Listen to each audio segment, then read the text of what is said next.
सबको मेरा नमस्कार। मैं प्रणव कुमार प्रज्ञानम जेएनयू की ओर से आप सबका आज के इस कार्यक्रम में हार्दिक अभिनंदन करता हूं। आज हम सबके लिए बहुत ही गर्व और हर्ष का विषय है कि हमारे साथ आज एक महान इतिहासकार और पद्मश्री से सम्मानित प्रोफेसर मीनाक्षी जैन हैं। मैं प्रोफेसर मीनाक्षी जैन जी का हृदय से धन्यवाद करता हूं कि उन्होंने हमारा इनविटेशन स्वीकार किया और आज के कार्यक्रम में हमारे साथ आए। मित्रों, आज के कार्यक्रम की रूपरेखा कुछ इस प्रकार है। सर्वप्रथम हमारे वरिष्ठ सहयोगी एवं अंतर्राष्ट्रीय संबंधों के विशेषज्ञ प्रोफेसर संजय भारद्वाज जी प्रास्ताविक उद्बोधन देंगे। प्रोफेसर संजय भारद्वाज जी जाने माने बांग्लादेश विशेषज्ञ हैं एवं दक्षिण एशिया के इतिहास पर भी उनकी अच्छी पकड़ है। मैं प्रोफेसर संजय भारद्वाज जी का आज के इस कार्यक्रम में हार्दिक स्वागत करता हूं। इसके उपरांत प्रोफेसर मीनाक्षी जैन जी का संबोधन होगा और यह लगभग 50 से 60 मिनट तक का रहेगा। तीसरे चरण में हम लोग प्रश्न उत्तर की ओर बढ़ेंगे, जिसमें हम कुछ प्रश्न ले सकते हैं। यह लगभग 10 मिनट का होगा।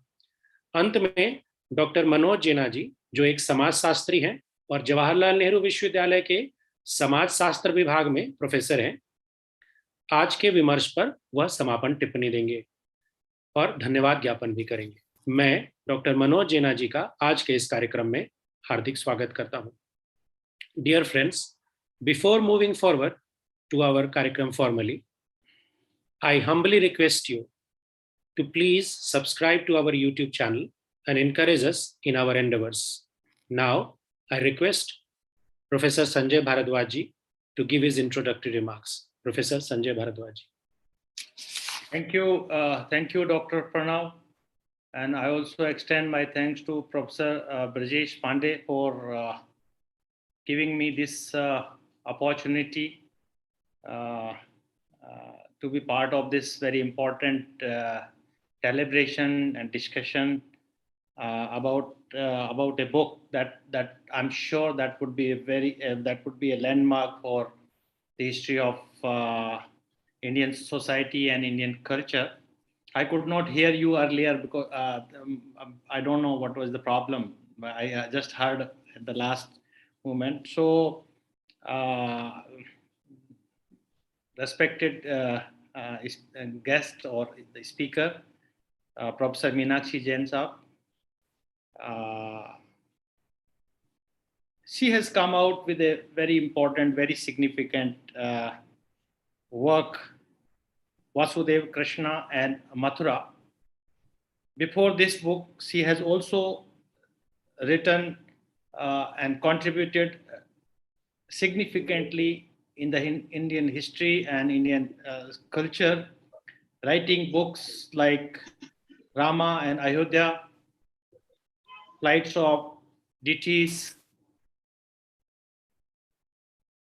Sati, that discuss about the colonial periods, the debates, discourse from Raja Ram Mohan Rai to the colonial period, how it had been moved ahead.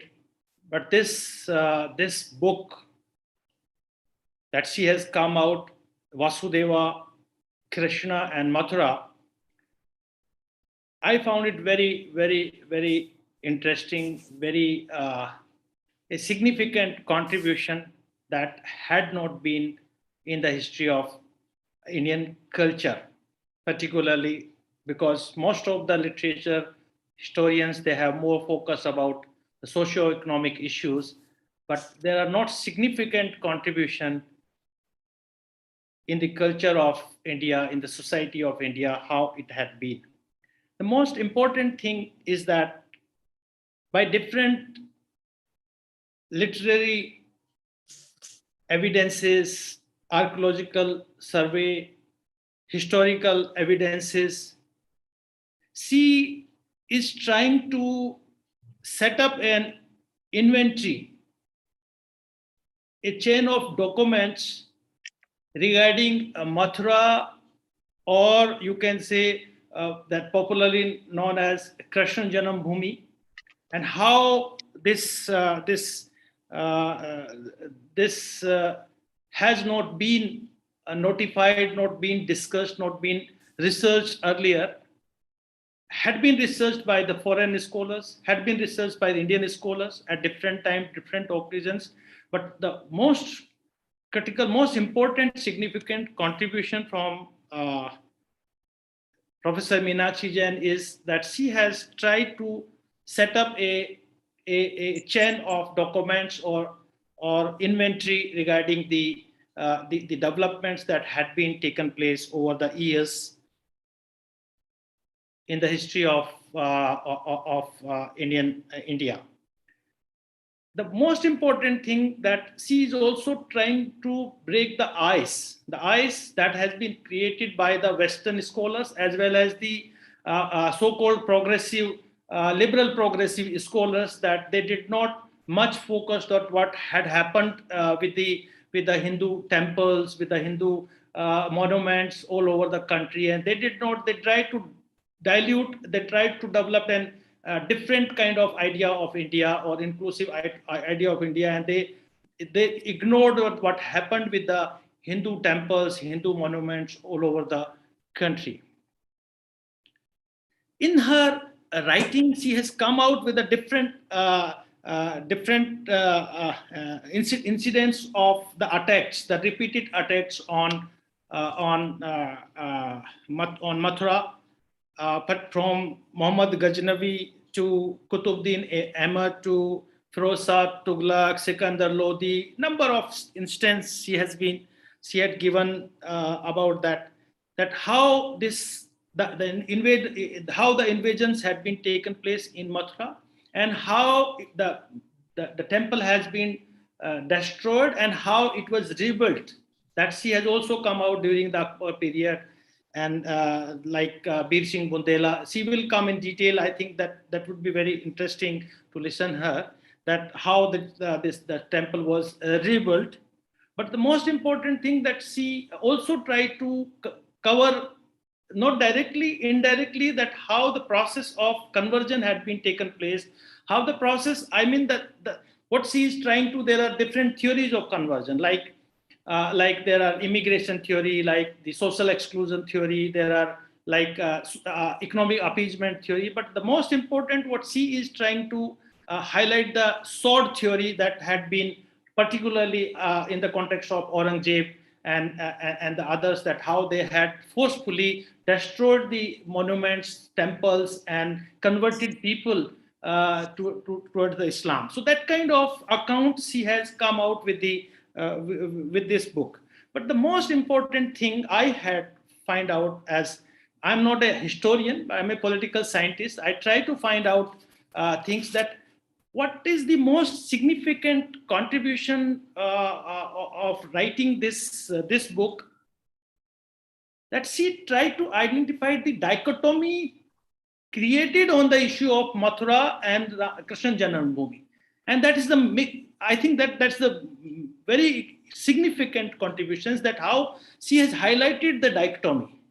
And in that dichotomy between Katra Kesavdev and the versus Katra Eidgah, that is the first dichotomy I do find in her book, that the dichotomy between Katra Kesavdev and Katra Eidgah, from Marathas to you can say Patnimal. She will come out with these details. So first dichotomy, I would like to hear her, that regarding first dichotomy created between Katra Kesavdev and Katra Eidgah.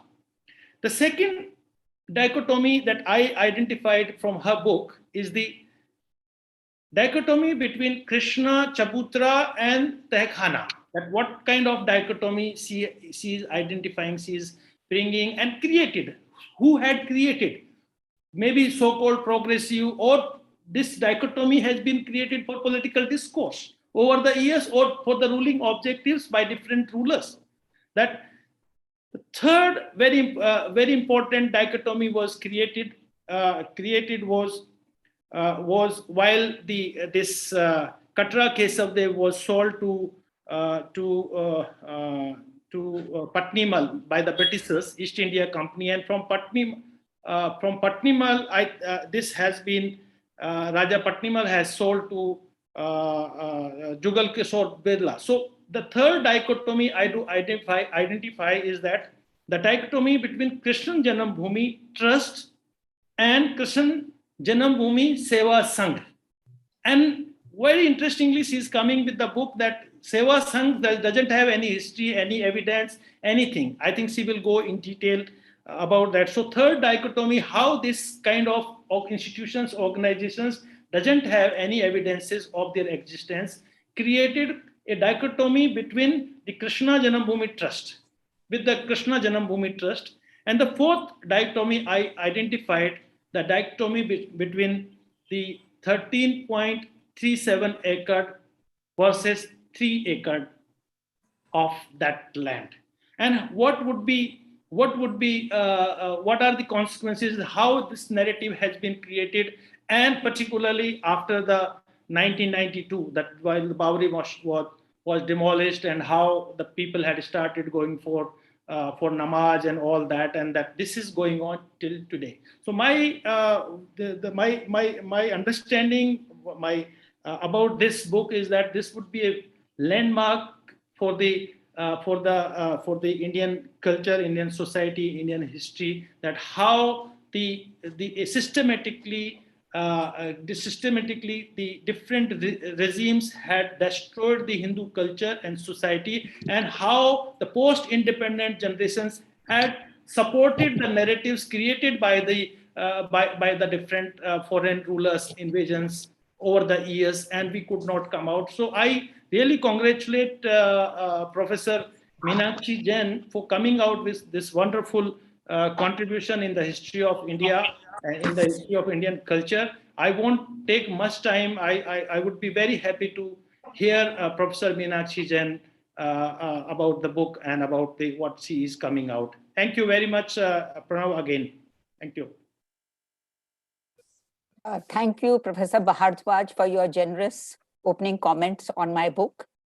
I see that you have taken the trouble to read the entire thing. I'm really touched by the effort that you have made.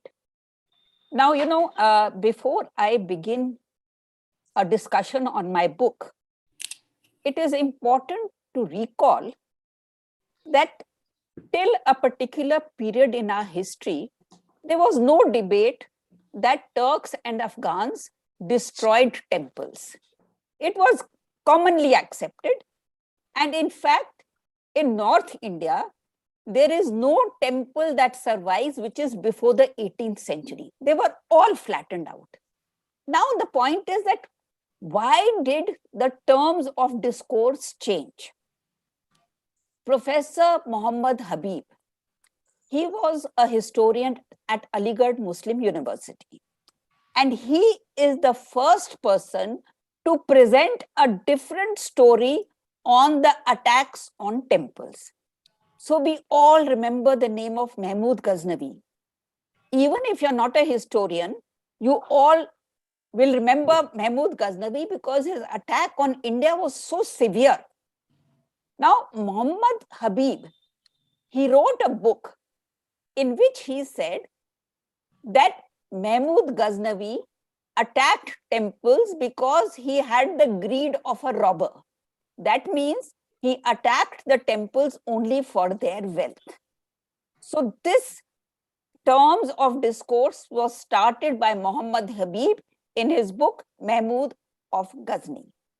Now, we can easily contradict this argument because if temples were attacked only for their wealth and not because of a religious ideology, why is it that in the 20th century, Bamyan Buddhas were demolished?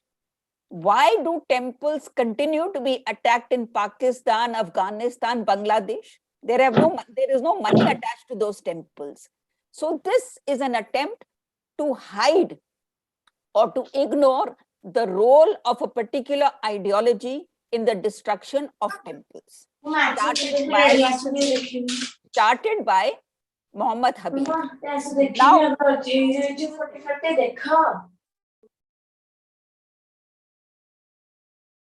Now, ma'am, Unmute yourself. I have muted all because of the disturbance. Please. All right. So the first point that I have made is the role played by Muhammad Habib in overturning the accepted terms of discourse. And I've shown that this is not correct. Now, Muhammad Habib and other historians who followed him, they said that there is no Hindu record of that period. If the Hindus suffered and they were pained by what happened, they should have left some record of what they felt. So according to these historians, led by Muhammad Habib and subsequently the Marxist school of historians, they said this was a British invention. The British invented this so-called Hindu trauma at the destruction of their temples because they wanted to create Hindu-Muslim divide. So I just want to say there are so many eyewitness accounts which historians have ignored. I will just mention 2 or 3 of them. Mahmud Ghaznavi, when he attacked Somnath, there is an eyewitness account left by a Jain minister who was there at that time. And he records the cities that Mahmud Ghaznavi destroyed. And he also says that on the way back, Mahmud Ghaznavi wanted to destroy a Jain temple and he failed.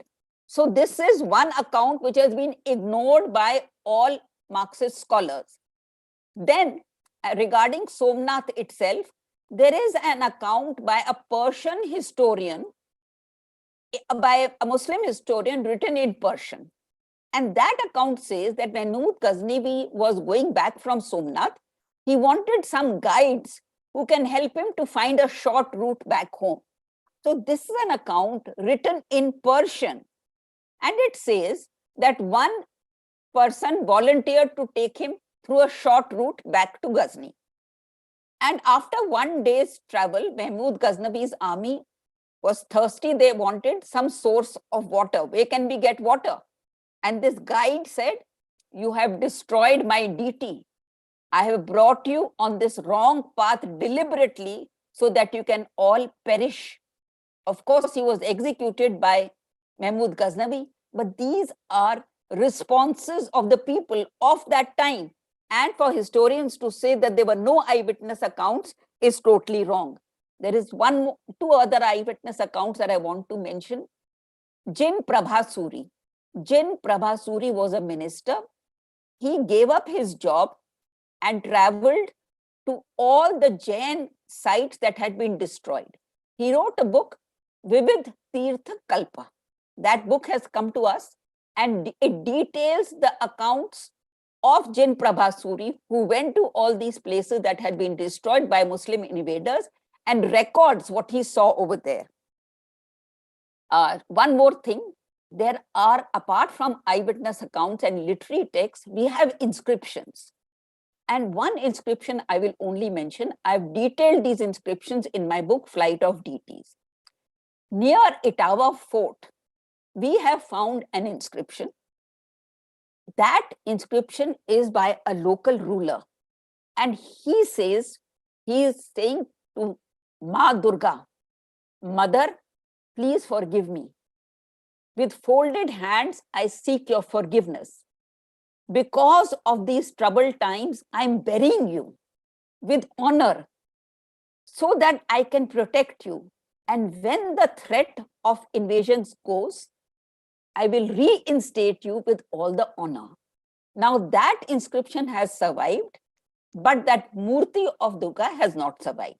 So these are some examples of that period.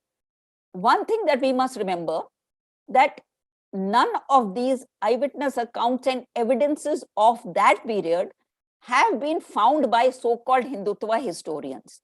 You know, it is very easy to criticize a counter view by saying, "Oh, you're a Hindutva historian." But these evidences that I'm presenting and which I have presented in all my books, they're at least 100 years old. They were found in the colonial period by British archaeologists and Indian historians and Indian epigraphists. And one more example I'll give you before I come to my book on Mathura. I only talked about North India. So you may think that this is a phenomena of recording only for North India. No. For the South, I will only mention one case, but I can mention 20 that we can discuss in the course of the invasion. The Vijayanagar Crown Prince, his name was Kampen. His wife, her name was Ganga Devi. She wrote a book, Madurai Vijay. That book, only one copy of it has survived. It has survived by accident. And it was found by a scholar in the early 20th century when he was visiting a library in the South and looking at a book. In that book, he found this Madurai Vijay taped onto that other book. It's a Sanskrit poem. The full thing has not survived, but what has survived? There, Ganga Devi says that Devi, she came to my husband and she said, what has happened? Look around you. Kaveri is full of blood. In the temples, the sound of mridang has been replaced by the calls of jackals. And she gives a vivid description. Then she says the mother, this Devi, she handed him a sword and she said, Kamben, rise and restore dharma. So, when we have a debate with scholars who think that they know otherwise, we have to equip ourselves because the evidence that we have is so much which supports our point of view. And we must also remember that India was attacked again and again.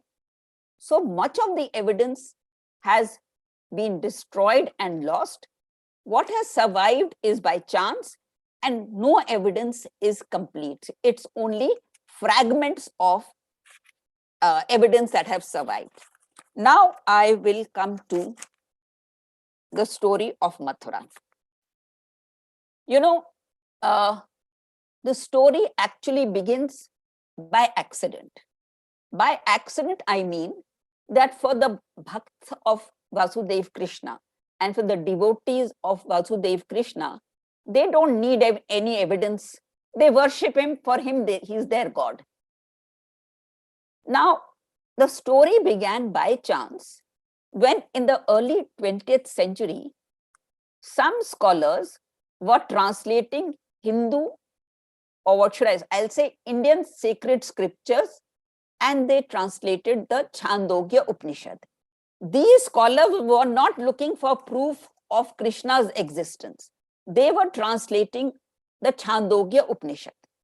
When they were translating the Chandogya Upanishad, they came across a verse.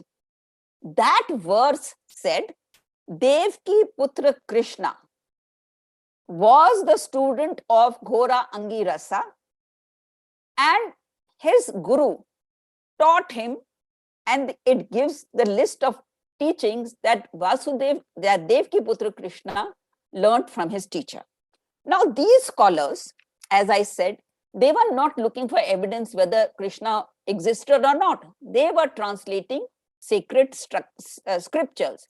Now, when they came across this Devki Putra Krishna, this name, they said there is no other Devki Putra Krishna that we come across in our entire sacred history, religious history, mythological history. We only know one Devki Putra Krishna. And then they said, it is very surprising that the teachings that Devki Putra Krishna taught in the Gita are very similar to what his teacher taught him, as mentioned in the Chandogya Upanishad. So this discovery of Devki Putra Krishna in the Chandogya Upanishad, it created a real sensation because they were not looking for evidence. They were translating a sacred text, but they came across this evidence. Then over many decades and over a century, other scholars have contributed to this discovery of Krishna, not because they were deliberately trying to discover proof of Krishna's existence, but because they were doing their independent work in their different fields. Again, I'm repeating, for the Krishna Bhakts, this scholarly debate has no meaning. They will not start believing in Krishna because some historian says that Krishna was a historical figure, or they will stop believing because somebody says he's not a historical figure. For them, Krishna is part and parcel of their life, their thought, their celebrations. And this is a debate that actually only concerns Western educated people who are all the time trying to question the beliefs of the natives of this country. All right. Now, after the Chandogya Upanishad, it is very surprising that the next evidence that we get is from the grammarian Panini.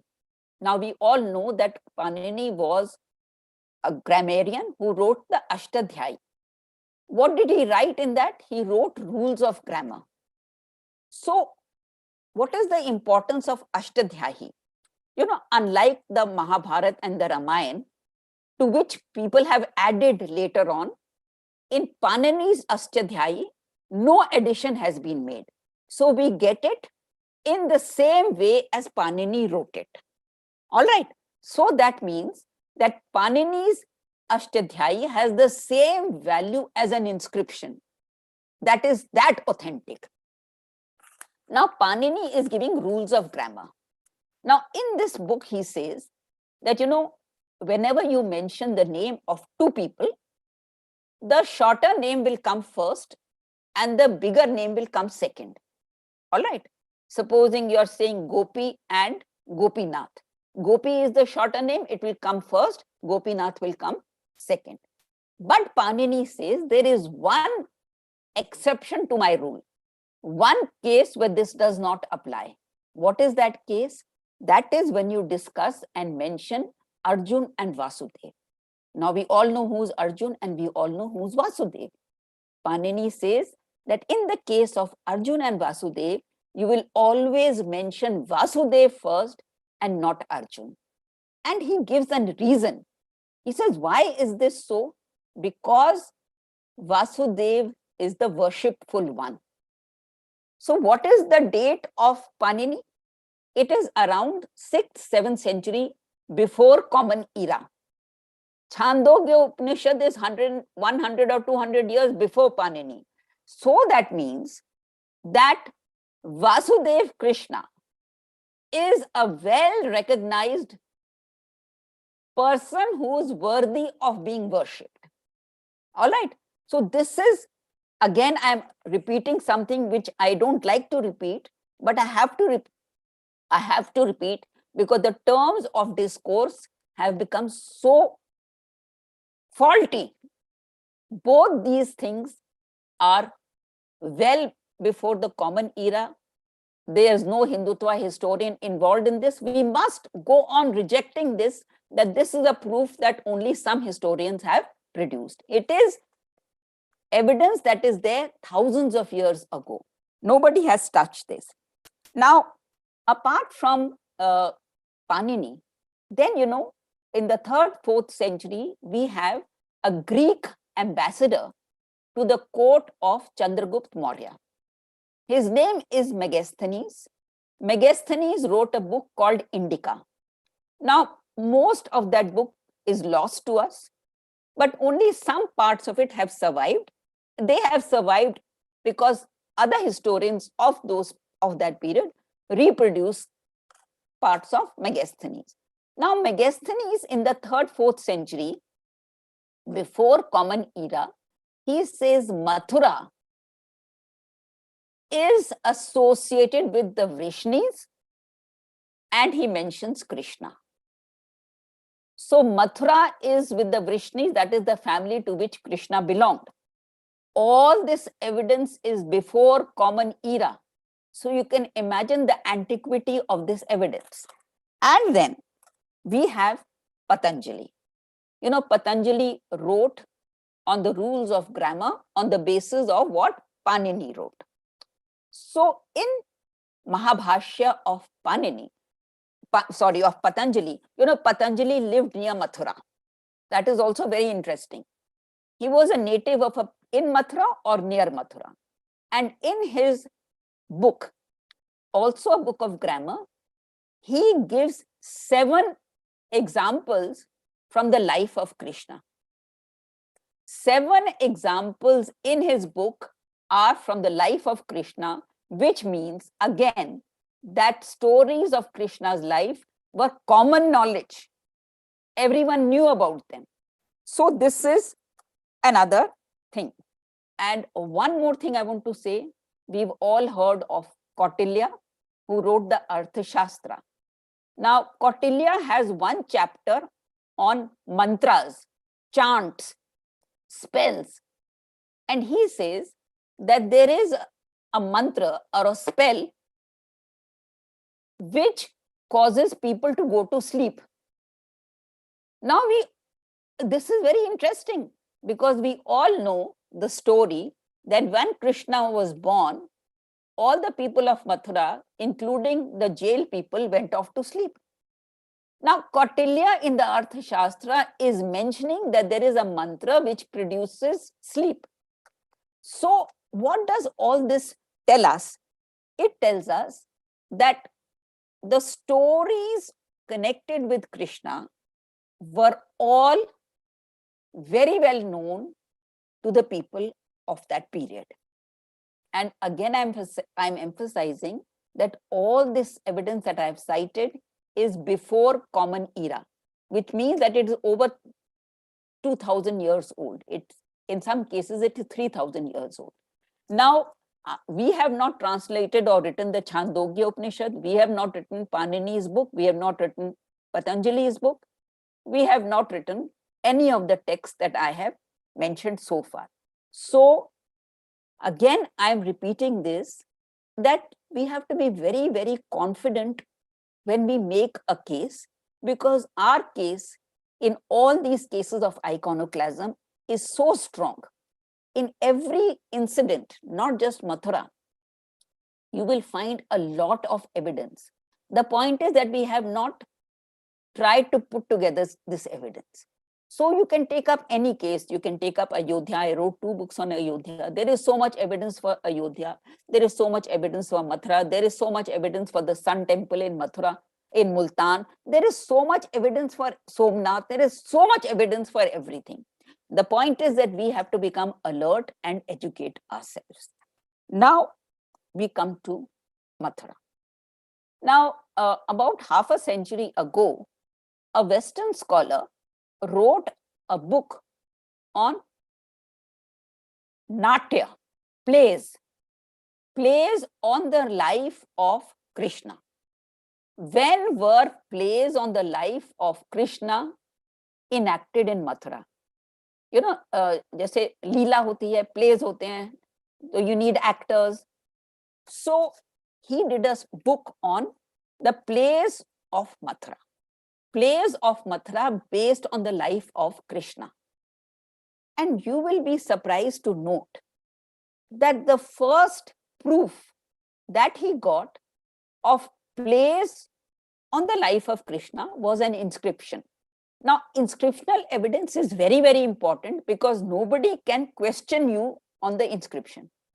We have not gone and found those inscriptions. All these inscriptions were found in the colonial period. They are translated and recorded in the Archaeological Survey of India's journal, Epigraphia Indica. So you don't have to accept what I'm saying. You can just, those journals are now online, available. Anyone can read them. The important thing that I want to say is don't accept what I'm saying or what anyone is saying. Look for it yourself.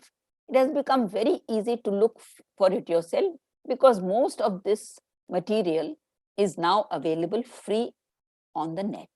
So this journal of the Archaeological Survey of India has this inscription. Now, what does this inscription say?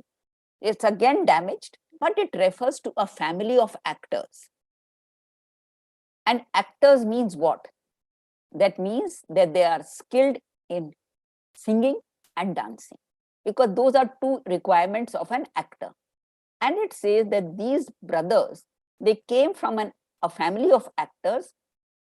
And what were the plays that they enacted? They were on the 2 brothers. Who are the 2 brothers? Vasudeva and Sankarsia. Sankarsia was Vasudeva's elder brother. So this scholar said 2,000 years, for 2,000 years, plays on the life of Krishna have been enacted in Mathura. Again, I'm just sorry to go on repeating it because it is important for me. This is not again a Hindutva historian. We should just give it back when people tell us that, these are communal versions of history. All this has nothing to do with historians. It is work that has been done by epigraphists well before this debate came. Now we come to the actual findings at Mathura. This is very, very interesting. The first inscription that we find at Mathura concerning Vasudev, it is called the Vasu Door Jam. Door Jam, darwaze ka hissa. Vasu is the name of the person who engraved this inscription. So this Vasu, again, this inscription is only partly available to us. It has been damaged, but that door jam is 8.5 feet in height, the surviving part of it. So that means that that structure was quite an impressive structure. Now this Vasu door jam, erected by a person Vasu, again I said it's only a fragment, but this Vasu says, I'm erecting a structure. What is this structure that I'm erecting? He says this structure has a toran. Toran is arch. There's a rectangle in the middle, and these are the things on the side. So all that is there, again, only partly because the inscription is damaged. Now the most important thing that Vasu says, where am I erecting this structure? He says, I'm erecting it in the Mahasthan of Vasudev. Mahasthan is mentioned in the inscription and Vasudev is mentioned. Now Mahasthan for us means a great place. What that great place was, we cannot say because the rest of the inscription is damaged. But imagine this inscription of the 1st century Common Era says that a person named Vasu is erecting a structure for Vasudev, whose name is also there, at the Mahasthan of Vasudev. So Mahasthan means an important place. What can it be? This inscription is found at Katra Keshavdev. What does the Mahasthan mean? It means great place. Great place can be either the birthplace of Vasudev or a place connected with his life, like the killing of Kans. But what exactly it means, we cannot be certain because the rest of the inscription has been damaged. Now, this inscription was translated in 1920 by a very great Indian scholar, R.P. Chanda. His book is available on the net, and you must, if you're interested, you must read that book. It is a fascinating contribution to reconstructing Indian history. So from Mathura, I have mentioned so far 2 inscriptions. One is an inscription which says that plays, nataks on the life of Vasudeva Krishna were being enacted in Mathura, which scholars say is at least 2,000 years this tradition has been going on. Second inscription I have mentioned is the Vasu Door Jam inscription. And the third I want to mention is the Mora well inscription. Mora, it was a place, Mora. The inscription was found in a well because, Mathura was attacked again and again. So some murti is found somewhere, some inscription is found somewhere. So this inscription was found in a well. Now this inscription says that a stone structure is being erected for the 5 Vrishni heroes. Now we know the Vrishni heroes refers to Vasudev and his family. Who? Vasudev, his brother, Pradyumna, Sambha and Anirudh. These are 5 Vrishni heroes. This inscription mentions the 5 Vrishni heroes. Now, how much more proof do you want on the antiquity of Krishna worship at Mathura? Now, why I say that these inscriptions are before 15 CE is because the inscriptions mention the name of a ruler at that period, and that ruler, his rule ended in 15 Common Era. So the inscriptions have to be before 15 Common Era. So the inscription on plays on the life of Krishna, the Vasu Door Jam inscription, the Mora well inscription. These are all found well before you and I came into the picture. There at least 100 years ago they were found. And if anyone had any doubt about the accuracy of the translation, they could have questioned, but for 100 years, nobody has questioned the interpretation of these inscriptions. And what is even more interesting, in 1911, Alexander Cunningham was a great archaeologist. He was the Director General of the ASI. He excavated near that area and he came across 2 male torsos. The head was missing, the legs were missing, the torso was there. And historians of great repute in the Western world and in the Indian world, they have identified these 2 statues as the statues of Vasudeva and Sankarsia. So, and then later, a third statue was found of a female, and they said that this is the sister of Vasudeva and Sankarsia. So this kind of evidence that we have found is absolutely remarkable. और कितना सबूत चाहिए आपको?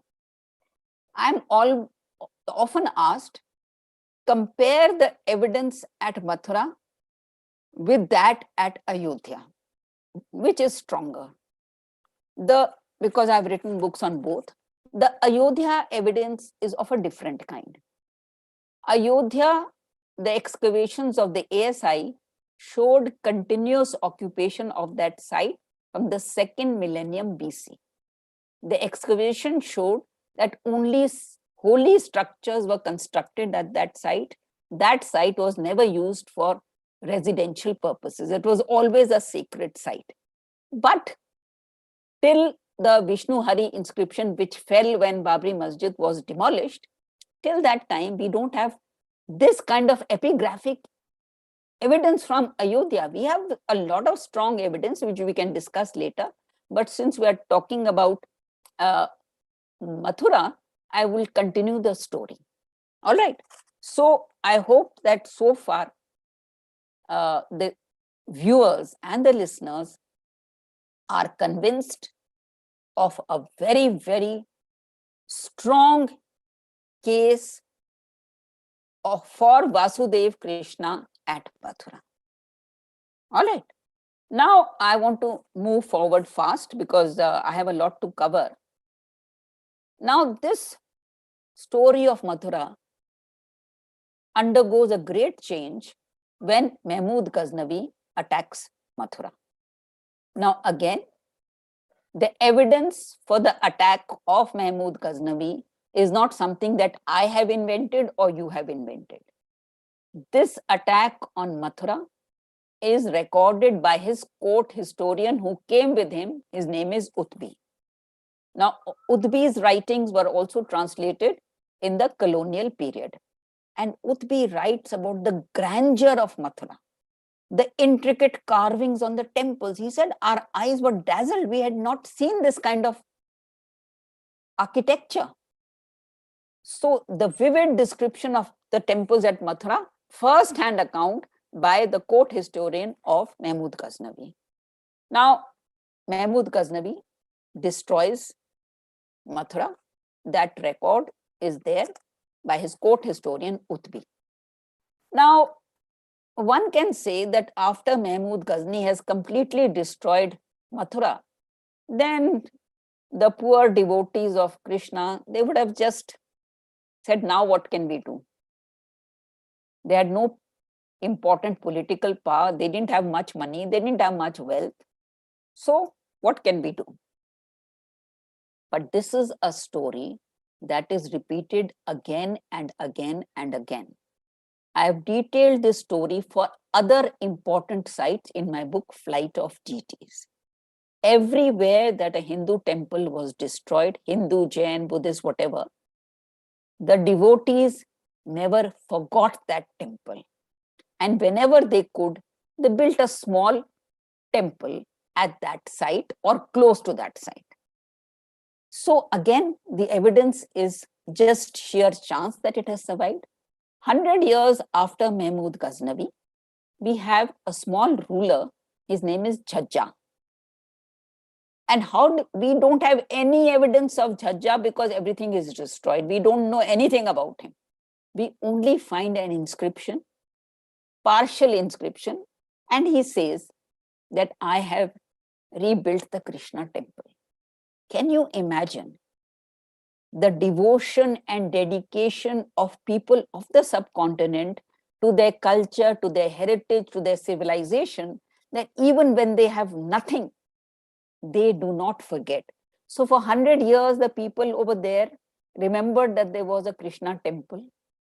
And 100 years later, we have this small inscription by a person. We don't know anything about him. And if this inscription had not survived, we would not have known that a Krishna temple was built 100 years after Mahmud Ghaznavi. So you can imagine how much evidence is actually lost, because there must have been so many Jhajjas who did similar things. So in any case, Jhajja built this temple, of which we know only because the inscription. After that, we have the accounts of Farishta and Abdullah. Those are later accounts, but they tell us that the temple that Jhajja built was attacked by Qutubuddin Aibak, Firoz Tughlaq, Sikandar Lodhi. We don't know how much, whether the attack was destroying the complete thing or damaging it and it was repaired. We don't know, but the record of the attacks by these rulers of the Sultanate is recorded by Persian historians Farishta and Abdullah. Now, after that, it's a very interesting development that takes place. Now, again, all these accounts that I've mentioned to you, you will notice that they are all in Persian. Utbi wrote in Persian, Farishta, Abdullah, they all wrote in Persian. Now, they have an account of a Portuguese Jesuit. The Jesuits had come, they were hoping that they will convert the Mughal emperor to Christianity, and many of them stayed at his Akbar's court also. So one of them was a Jesuit missionary known as Father Montserrat. Now, Father Montserrat wrote a book. That book was translated again in the colonial period. It has nothing to do with any of us. All right. In that book, Montserrat, it's again available on the net. Montserrat writes that I went to Mathura. And in Mathura, I found only one temple standing. All the other temples had been destroyed, but the foolish devotees of those temples took whatever murti or whatever they could find from those demolished temples and erected small structures and continued worshipping them. This is an account by a person who has nothing to do with today's politics. All these accounts are well before the 20th century. Now, the next account we have is even more interesting. It cannot be denied. Who is it written by? It is written by the Mughal emperor Jahangir. Jahangir wrote his autobiography, the Tuzuk-e-Jahangiri. It has again been translated and is available on the net. In that book, Jahangir says that, that Jahangir revolted against Akbar, his father, towards the end of Akbar's reign. And he left the Mughal court and set up a separate court. Now, Jahangir came to know that Abul Fazl is in the south and Akbar has called him to Agra. So he contacts this Bir Singh Bundela, who was one of the princes of Orcha, was not the ruler of Orcha. And he says, Abul Fazl will pass your way, cut his head, send it to me, and I will make you the ruler of Orcha. This is recorded by Jahangir in Tuzuke Jahangiri. So Bir Singh Bundela does what he is told. When Abul Fazl is passing his kingdom, he cuts off his head and sends it to Jahangir. In return, Jahangir makes him the ruler of Orcha. Now this is the Bir Singh Bundela who built that magnificent temple for Keshav, Krishna temple. It was such a magnificent temple. We have eyewitness accounts of that temple by two Frenchmen. One was Bernier and the other was Tavernier. They came to the Mughal Empire, they went to Mathura and they saw this beautiful temple and they've described it, and those writings are available to us. And they say that this temple was so grand and so big, we could see it from miles.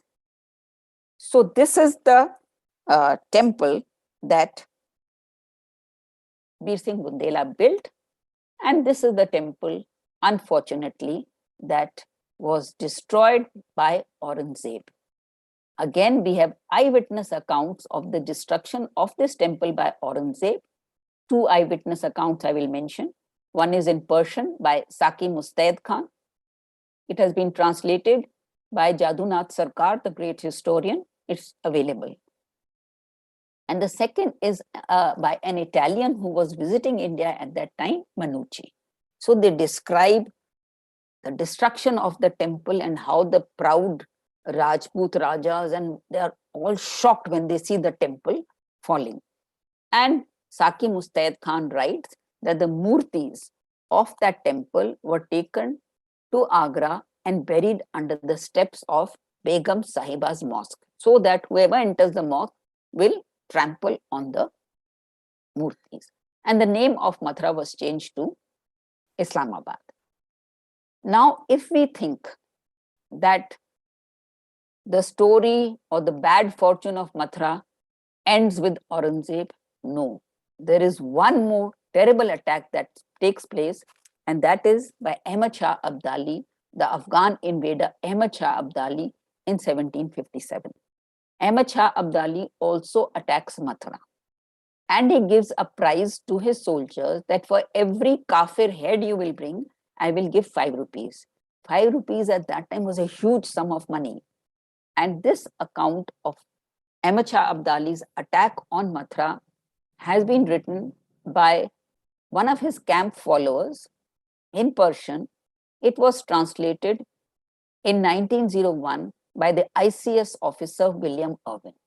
So he describes, one place, 200 heads of children are, bodies of children are there without the heads, and how they bring the heads, how they bring them to the camp, and how it's a terrible, terrible sight.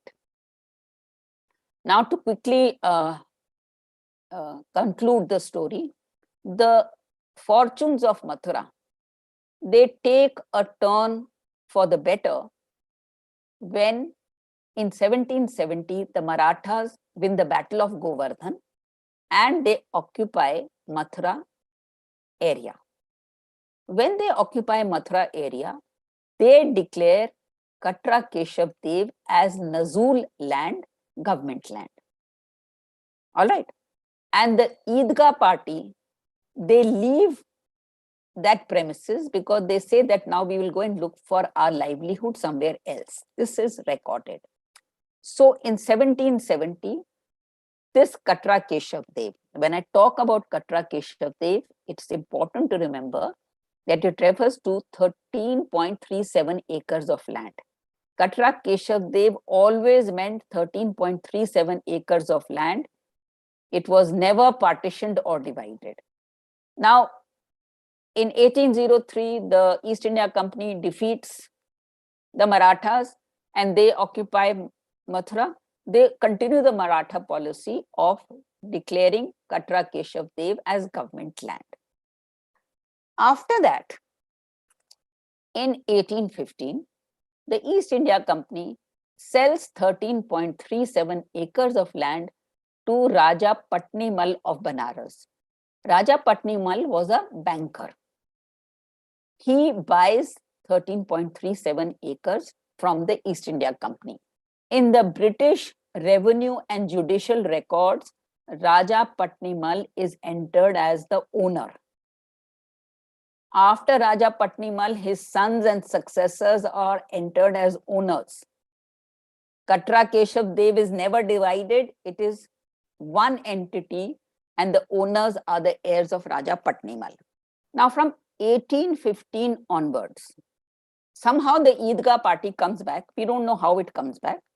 They start litigation in the Mathura district court against the temple party.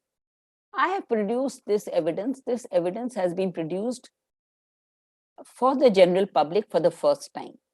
The record of the judicial cases filed by Eidgah and temple party in the Mathura district court.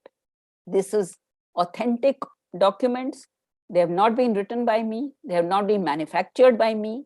They have not been manufactured by anyone. All these documents are being presented for the first time. And in all these documents, what comes through is that in every case, the Mandir party wins every case. The Eidgah party loses every case. And the British judges who hear the case, they hear it with great care. They study the case, and they every time they say that the Hindu party or the temple party is the owner. Now, in 1944, the heirs of Raja Patnimal, they have a loan of around 13,000 rupees. They're not able to repay that loan. So Jugal Kishore Birla, they tell him, you repay our loan. We don't want anything more. You repay the loan and we will give you Katra Keshav Dev. So that 13,000 whatever amount was repaid. Jugal Kishore Birla repaid that loan of this family and he acquired Katra Keshav Dev. And in 1951, he created a trust. The name of that trust was Shree Krishna Janmabhoomi Trust. That trust was headed by Madan Mohan Malviya. We've all heard of Madan Mohan Malviya. And the responsibility of that trust was to create a grand temple for Sri Krishna at Katra Keshav Dev. Up till this time, all the documents are with me and they're available to others who are interested. After 1951, what I'm going to say is not my information. It is information provided by a lawyer, Vishnu Jain, who has filed a case in the Mathura court. According to this case that has been filed, in 1968, a new body came into the picture, Sri Krishna Janamsthan Seva Sangh. This Krishna Janamsthan Seva Sangh was not authorized to have any dealing or to make any transaction for Katra Keshav Dev. But in 1968, it entered into an agreement with the Eidgah party and surrendered 3 acres of land to the Eidgah party from Katra Keshav Dev. Now, what is the question in court? The question in court is, where is that 3 acres of land? First of all, why did Seva Sangh give that 3 acres of land to Eidgah when Eidgah had lost every case in the British courts and the judicial records showed the family and then the Birla Trust as the owners? So why did Seva Sangh come into the picture and why did it give 3 acres of land to Eidgah party? Second, the Eidgah that is built and stands there today, what happened to that 3 acres? Is it built on that 3 acres? Because Alexander Cunningham, who was the archaeological Director General of the Archaeological Survey, he made many trips to Mathura and he went to that site many times. I have mentioned all this in my book. And Cunningham, in the last report that he writes, Cunningham's reports are also available on the net.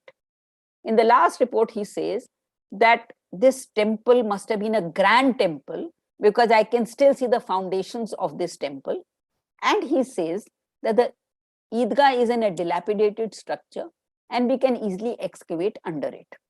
Now, the present Eidgah is not in a dilapidated structure. So, when was the present Eidgah built? Was it built on that 3 acres that was given to it in 1968? If it was built on the 3 acres after 1968, then the People's Worship Act of 1992 does not apply to it. The People's Worship Act was passed by Parliament in 1992. It said the status of any place of worship as it was in 1947 will not change. Only Ayodhya we will make an exception because there's a case going on. So now the question is that if the Eidgah was built after 1948, the People's Worship Act does not apply to it. So these are some of the questions that arise as a result of this dispute.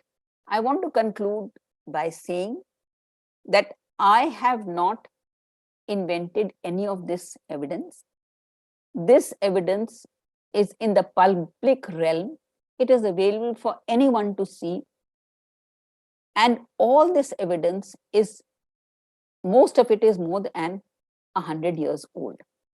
The travelers' accounts are very old. The inscriptional evidence is very old. So the reports of Alexander Cunningham, Grouse, who wrote the Mathura Gazetteer. So all this evidence is there before independence, and to dismiss everything as the handiwork of Hindutva historians who are out to create trouble is being too clever by half, because none of this evidence has been invented or created by Hindutva historians. I have mentioned to you that the evidence is of epigraphic evidence, which was discovered in the colonial period. It was translated and is available in the journals of the ASI, mainly the Epigraphica Indica. I have mentioned the inscriptional evidence, the evidence for the plays being enacted in the life of Krishna. I have mentioned the translations of the Chandogya Upanishad, which was dated 7th to 9th century before Common Era. I've mentioned Panini, Patanjali, Megasthenes, all these people. All this is evidence before the Common Era. And after the Common Era, I have discussed with you the inscriptional evidence and I forgot to mention numismatic evidence. I'll just take 2 minutes. Before the Common Era, 7 silver coins were found in the Afghanistan area. And those silver coins are again of before Common Era. They are of a Greek ruler who was ruling there. And the silver coins show Vasudeva on one side and Balram on the other side. How do we know? Because the chins, the signs, Vasudeva has that chakra, Balram has that plow hull, and in that Giltistan area, on a rock, there are engravings of Vasudeva and Sankarsia, and the names of those are written beneath the drawings, and they're before Common Era. So the antiquity of Krishna worship, why would anyone make paintings of them? Why would they have depictions of them on coins unless they meant something? So there is a lot more that I can say, but I think that I've exhausted your patience. So thank you very much for this. Again, my closing note is that the evidence is what would be accepted as certified historical evidence by whoever you want to place it before. So thank you for the patient hearing. I hope you found it interesting. बहुत बहुत धन्यवाद professor Meenakshi Jain ji. I think I can say that we are overwhelmed by the evidences, and today we are feeling emotionally very strong. Pranav, Yes, I just want to say that I have not cited all the evidence, because how much could I present in a talk? There's much more, you know. and as you said that for a Krishna devotee, this doesn't matter, but Yes, this is for people who are Western educated and they think from them like for everything they want a rational explanation. yes. So I think we are all struck, and we believe, and I personally believe that your work will lead us to some positive conclusion for India. I Now, don't know, because it took 70 years in court for the verdict to come on Ayodhya. So we don't know how many centuries it will take. I will request Professor Brajesh Pandey sir to kindly give some comments or some questions if he wants to ask. Brajesh sir.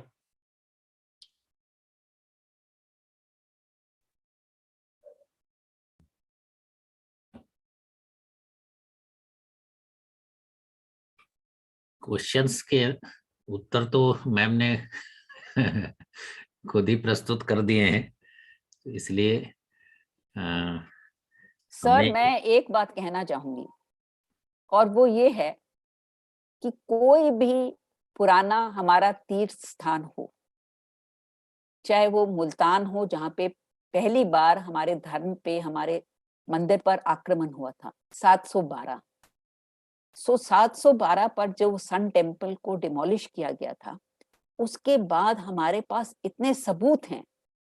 वहां पे जो यात्री आए, अरब accounts, so many accounts, और फिर foreign accounts, Europeans आए, वो सब हमारे पास सबूत है कि वहां पे उस मंदिर के साथ क्या हुआ। और उसके बाद हिंदुओं ने वहां पर अपनी पूजा करना बंद नहीं किया, और वो कैसे सोने की मूर्ति खत्म हो गई तो उन्होंने लकड़ी की मूर्ति बनाई। So this thing, it is not just a peculiarity of Ayodhya, Mathura, Multan, Somnath, मतलब कि हर जगह इतना सबूत है। और सबूत मतलब हमको ये ध्यान रखना है कि कितना तो हमारा नष्ट हो गया, लेकिन सब तब भी कहते हैं ना कि कोई there is no such thing as a perfect crime, सबूत कोई ना कोई छोड़ के जाता है। तो इतने सबूत हैं। और मथुरा में तो इतना, मतलब कि मूर्तियां मिल गई, इंस्क्रिप्शंस मिल गए, लेकिन ऐसी कहानी साउथ का तो मैंने जिक्र ही नहीं किया, क्योंकि साउथ का जो उसका जो इतिहास है वो नॉर्थ से मेरे ख्याल से ज्यादा रोचक है।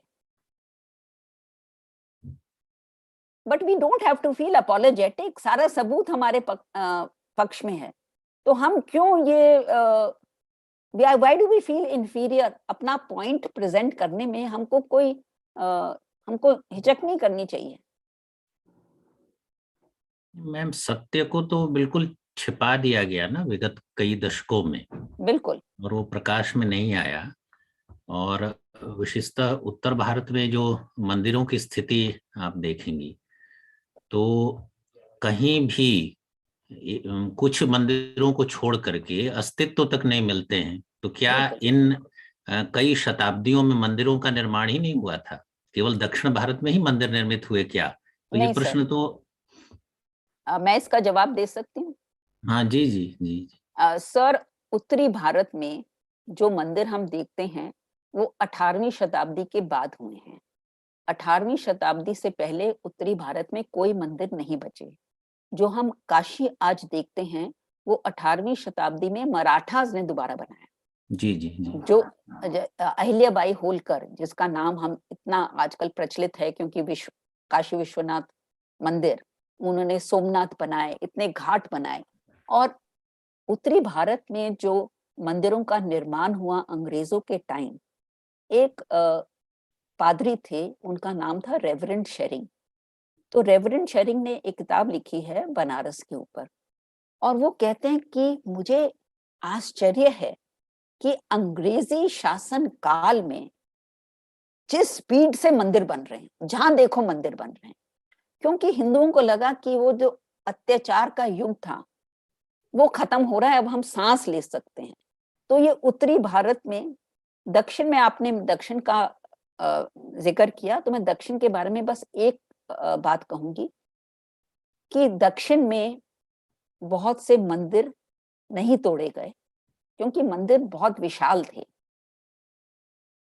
तो वहां पे जब मंदिरों पर प्रहार हुआ तो जो भक्त थे और जो मंदिर के पुजारी थे वो उस चीज को लेके भागे जो मंदिर में इनको सबसे प्रिय थी, और वो थी मूर्ति। तो दक्षिण में हमारे को इतने सबूत मिलते हैं कि वो भक्त और पुजारी मूर्ति को लेके भाग रहे हैं, मूर्ति को लेके पानी में फेंक रहे हैं, उसको दफना रहे हैं, उसको जंगल में छुपा रहे हैं। और दो उदाहरण मैं देना चाहूंगी। श्री रंगनाथ टेम्पल, हम सब ने उसका नाम सुना है। तो मलिक कफूर का जो पहला आक्रमण हुआ तो वो तो दंग रह गए क्योंकि ऐसा तो उन्होंने कभी एक्सपीरियंस नहीं किया था।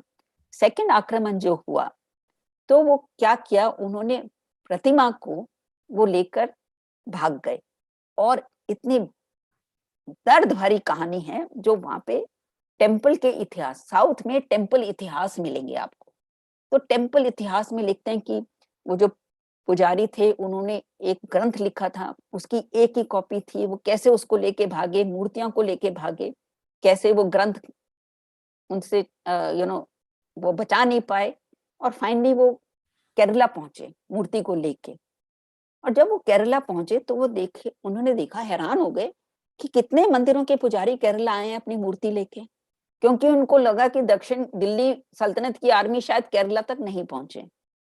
To cut the story short, वो श्री रंगनाथ की मूर्ति फाइनली वो ले जाते हैं तिरुपति, क्योंकि तिरुपति भी विष्णु मंदिर था। और काफी सदियों के बाद वहां पे, और किसी को पता नहीं था कि मूर्ति कहाँ गई, क्योंकि कोई रेडियो नहीं थे, कोई टेलीविजन नहीं था, कोई साधन नहीं था ना कि बताएं लोगों को, और अगर बताएंगे तो खतरा है मूर्ति को। तो बहुत सदियों के बाद एक छोटा सा जमींदार था, वो तिरुपति गया दर्शन करने। और जब वो दर्शन करने गया तिरुपति तो वो हैरान हो गया कि श्री रंगनाथ यहाँ पे हैं। तो उन्होंने तिरुपति के पुजारियों को कहा ये तो हमारे इलाके के हैं और हम, मेरे को ले जाने दीजिए। तो वो कहते हैं ठीक है, क्योंकि हमको पता है ये हमारे नहीं है, बाहर से आए थे, हम इनको शरण दी थी। तो वो श्री रंगनाथ टेम्पल पे वो जाके मूर्ति को दोबारा स्थापित करता है, और श्री रंगनाथ में एक इंस्क्रिप्शन है जो उसने वहां पे लगाया, और वो कहता है कि मैं श्री रंगनाथ को तिरुपति से इस सन में वापस लाया हूं। तो इस तरह के रिकॉर्ड हैं। और एक और एग्जाम्पल, चिदम्बरम टेम्पल, वहां पे जो मूर्तियां थी उनको डेड बॉडी, शव की तरह उनको डिस्गाइज करके मंदिर से बाहर ले गए ताकि उनको प्रोटेक्ट कर सके। तो कहानी उत्तर में हो या भारत में हो, दक्षिण में हो, बहुत दर्दनाक कहानी है।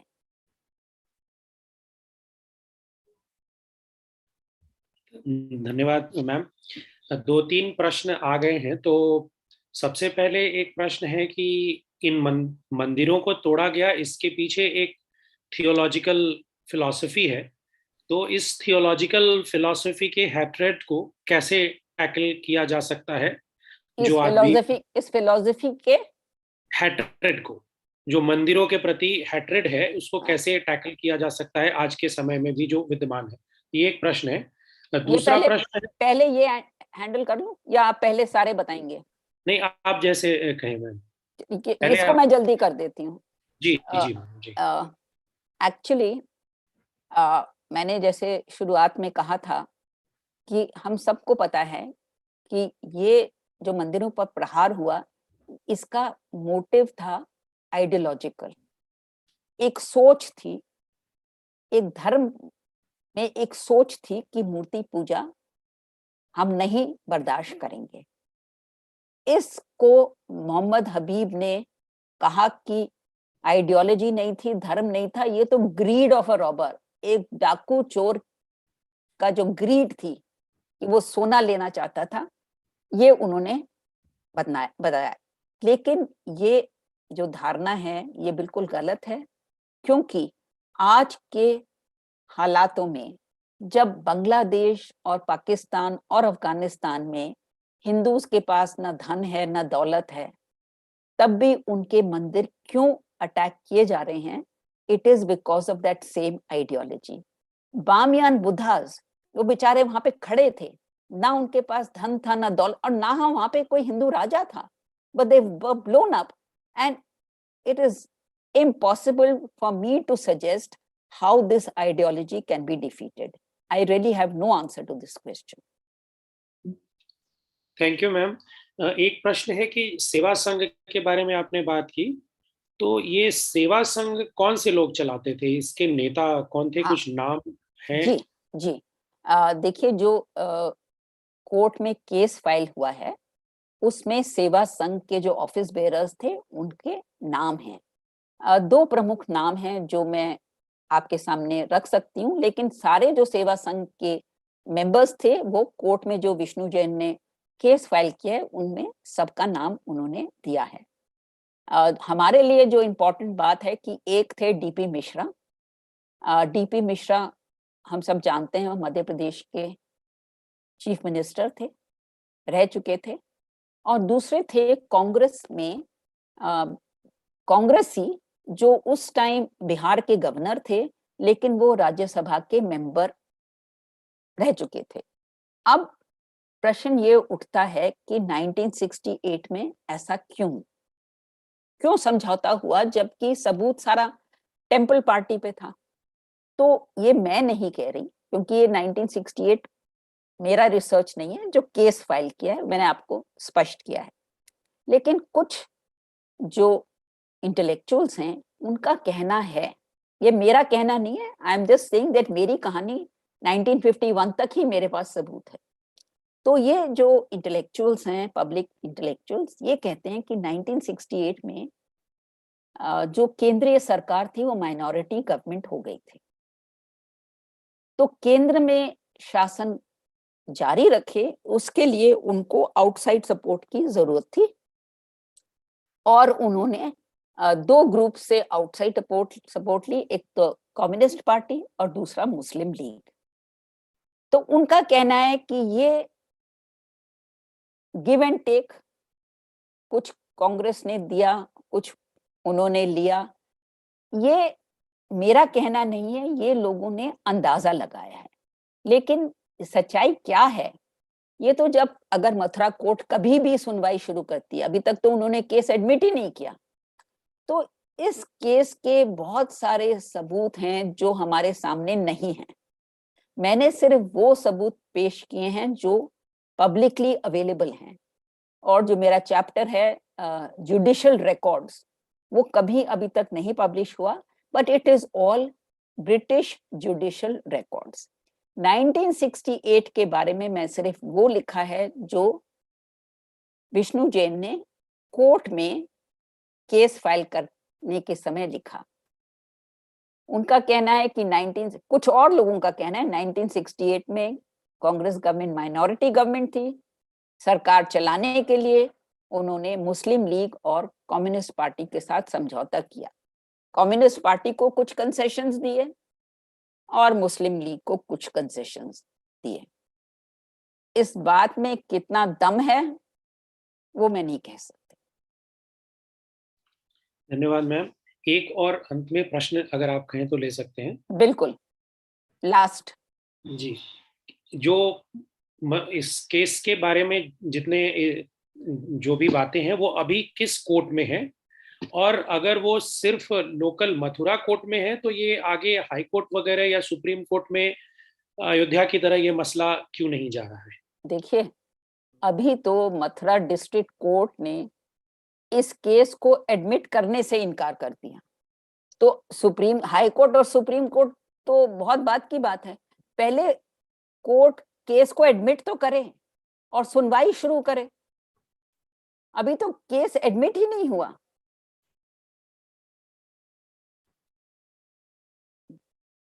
अब कितना हमारी जिंदगी में होगा नहीं होगा, ये तो $1 मिलियन क्वेश्चन, कुछ कह नहीं सकते।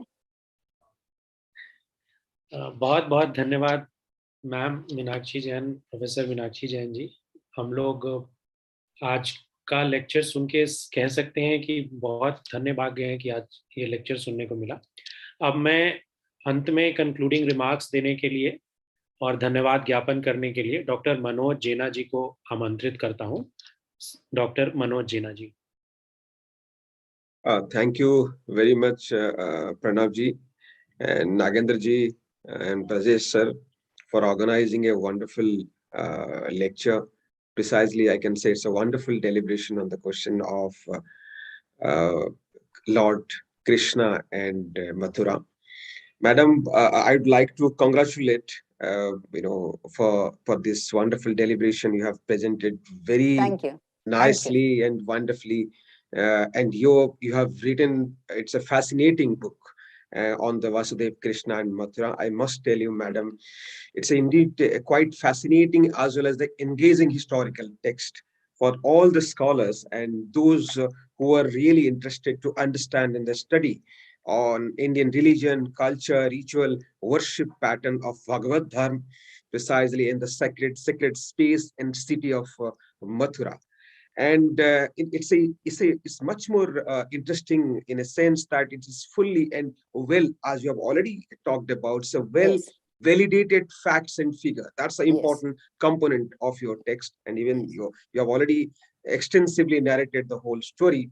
It is well researched book with the references drawn from ancient literary documents and epigraphic archaeological findings from the common era to the medieval, colonial, as well as the post-colonial period. You have already talked about that. So I think you have completely succeeded to produce a stock of knowledge for generation to come. This is a wonderful piece of work. And your historical narratives, particularly this piece of knowledge on Vasudeva and Mathura, can be seen as a knowledge coming from a alternative historical writings. That's we can also see it as an alternative historical writings, which is unique, different from the monochromatic narrative and one-dimensional tale, as you have already pointed out how the historians they have interpreted the whole lot of temple destruction, other things.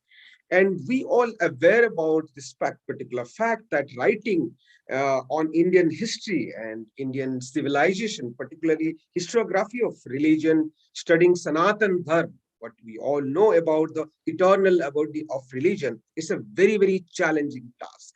And I must tell you, madam, you have done an excellent work and uncovering the history of Vasudeva Krishna and the Brishni clan. The Lord Krishna, the Vasudeva, as now he's not confined to a specific geographical location. He's part of the global consciousness.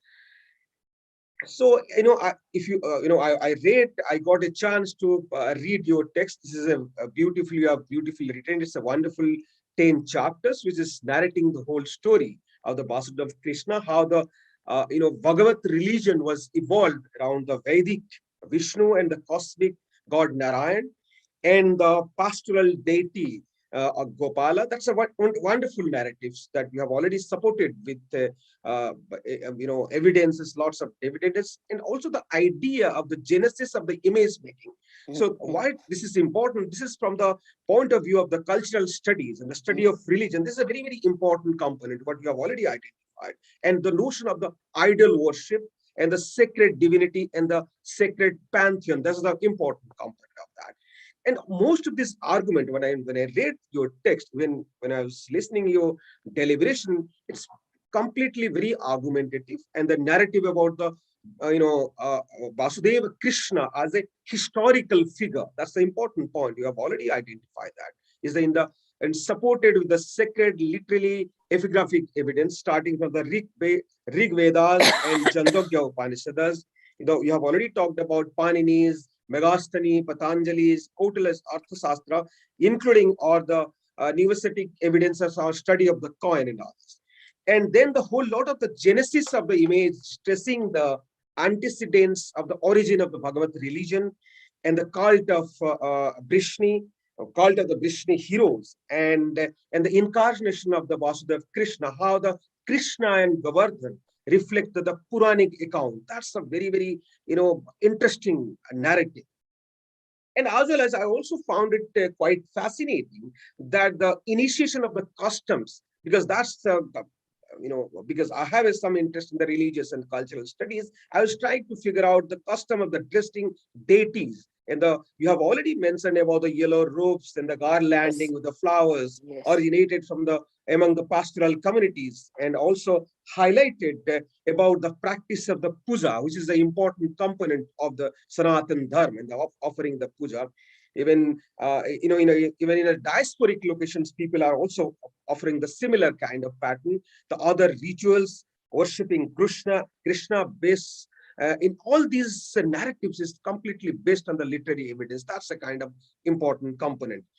And regarding the Mathura, though we have already talked about that, Mathura, what we can also see, the Mathura is a kind of sacred space, and it's based on the inscriptions. What you have already talked about, the Vasu Door Jams erected by the Vasu, and the Mahasthana of the Vasudeva. That's a great place, and we can also see art as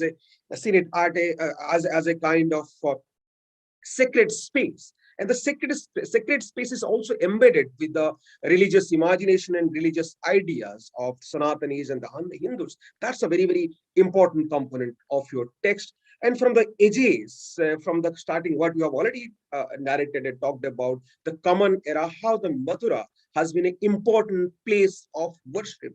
And it's a sacred place. The temples, the city, the believers of the Bhagavad religion, and the city of Mathura belongs to the heroic clan Vrishnis. That's the kind of important evidence.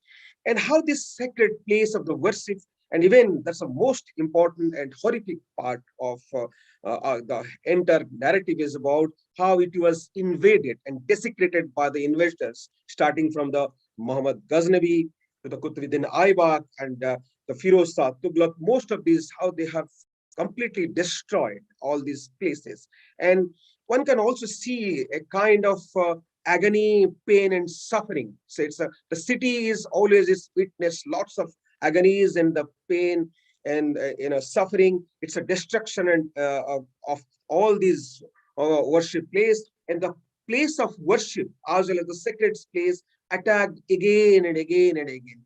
That is the most painful part of the entire story. And even you have already highlighted how the various Hindu believer, that's the faith communities, they have tried to rebuild the temple, starting from the Bir Singh Bundelas and others. And even you have already completely supported with the evidences, the well accepted evidences from the various travelers, even the rulers, those who were destroying all these places like the Aurangzebs and others. So this city, place of worship, and the second part, we can also see it as a rise and fall of Mathura, and even the complete destruction of the Mathura. And even many of these rulers, they have also tried to rebuild this temple because it's a very, very important place, sacred place for all of them. And then you have already talked about the Battle of Govardhana and how the Marathas, they have conquered and they got a chance to rebuild the temple. So, then continuously you have already, narrated the whole story of Marathas to the British colonizer, control of the land, and then the Raja Patnimal to the Birla, the trust. Again, that's a whole lot of conflict which is occurring, in a present day contemporary social order. I must tell you, ma'am, really, you have produced an amazing and wonderful text. I'll suggest it's a must-read text for the people, those who are really, really interested to know more about the Indian religion and the story of temple city of Mathura. So with this note, I'd like to extend thanks from the organizers side. It's a wonderful deliberation, and thank you so much. Thank you so much for inviting me. Thank you so much for your patience in listening to the whole thing. And thank you so much for your enthusiastic response to my talk. That is what is most important. To get a feedback from the audience is what really motivates the person. Thank you so much. धन्यवाद ma'am, धन्यवाद मनोज जी, आप सबका बहुत बहुत धन्यवाद. विदा लेने से पहले मैं एक बार फिर से आप सबसे निवेदन करता हूं कि आप YouTube पर जाकर हमारे वीडियोस को देखें और साथ ही साथ हमारे चैनल को सब्सक्राइब करें। मित्रों, भैया मेरे को भी वीडियो वो कनेक्शन भेज देना। जरूर मैम। हाँ। मित्रों, आइए अब तो सब मैम फिजिकली भी चाहेंगे कि आप जब थोड़ी स्थितियां सामान्य होती हैं तो हमारे बीच आए। हाँ, अब मुझे पता नहीं कि मेरे में इतनी हिम्मत है कि मैं आके जेएनयू में ऐसा भाषण दे दूं, तो नहीं, मुझे नहीं। लगता है ये जूम पे ही ठीक है। नहीं, नहीं, ऐसा भाषण जेएनयू में चाहिए, हम लोग सब लोग लेकिन